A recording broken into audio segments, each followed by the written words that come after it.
What's up, guys? It's Thoroughbred765 here. I'm gonna give you a little, I guess you could call it a review. Yeah, Street Fighter Cross Tekken. In my opinion, the game is mad fun. Like, playing with the Tekken characters feels good because it feels like I'm playing a game other than Street Fighter, if that makes any sense to you guys. Because, I'm a Tekken fan. That's my favorite fighting game. And I'm not saying it's been, tarnished by being in this crossover. Because some of the characters, some of their personalities have been done better than they have in Tekken 6. But on with the gameplay. The gameplay is real fun. Tagging is fun. The tag system, I think, yeah, this is the only tag system in a fighting game I would have to say rivals that of Tekken Tag 2 right now. Because the tagging is like real fun. It's different. And Tekken Tag 2, I actually had to go back and play Prologue just to make sure that I like Prologue's, tags more. And I do. Just because, Tekken's my favorite, but, you say what you want, bias, whatever. The balancing, people have been talking about the balancing. The only thing about this game that I don't like is the hiccups in the balance. Like, it's not like it's like, oh man, this dude does too much. This dude right here. It's nothing like that. Hugo, he's monstrously strong. He can launch off his overhead. Rolento has a lot of range, a lot of pokes, some ridiculous safe moves. And I have a problem with Zangief. I won't be scared to tell you all that, but the game's still fun. The cutscenes are pretty cool, although some of the rivals don't make any sense. Like, those cinematic trailers that they released before the game came out, there was, that sort of made me think, that's what's going to happen in the game. In the rival cutscenes, you show what happened with Kazuya and Ryu and whatever, but no. It's like Kazuya never seen Ryu before, and I was kind of disappointed off that, just slightly.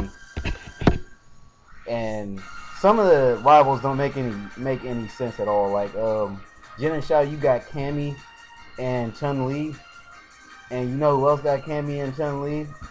Asuka and Lily, which I still think they don't even match up very well, but whatever.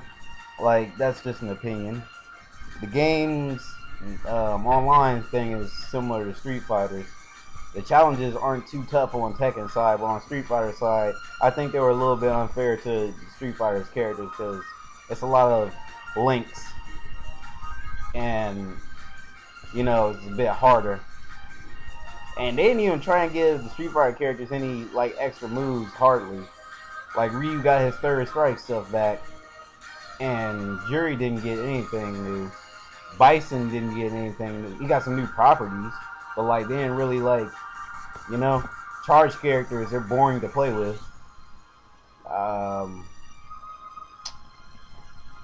But the game's fun. I suggest you go get it, rent it, see if you like it. I mean, personally, on a 1 to 10 scale, I give the game either 8.5 or 9, somewhere in that area. It's not a perfect 10. It's not really a perfect 10 because of the story reasons and stuff, and the customization isn't that raw. Other than the first person costume and the second person costume, you only get black and white as colors, which I hear colors will be DLC for the customization. And the gym system's worthless. And oh yeah, I want to make sure that I got this in. The DLC characters that were hacked and leaked for Street Fighter Cross Tekken, there's 12 of them. And what I'm seeing on this little thing, this little thread on Tekken Tag 2's wall on Facebook, is saying that all these characters together will be $100 if you buy them. I think that's insane. You know who's not going to buy those characters? Me. $20 a piece? Or is it $20 a team? I'm not sure. But no. I'm not doing that shit. How are you going to have the characters, all the DLC characters on the disc, and say, hey, you gotta pay $20 for each team. No, it's already on the disc, you faggot. I'm not doing it. But that's my little review, or whatever you would like to call it, of Street Fighter Cross Tekken. And I had to talk about that DLC bit because I just seen that and it pissed me off, like, really bad. I'm sure most of you Street Fighter and Tekken fans that got Street Fighter Cross Tekken are pissed too. But that's it for me.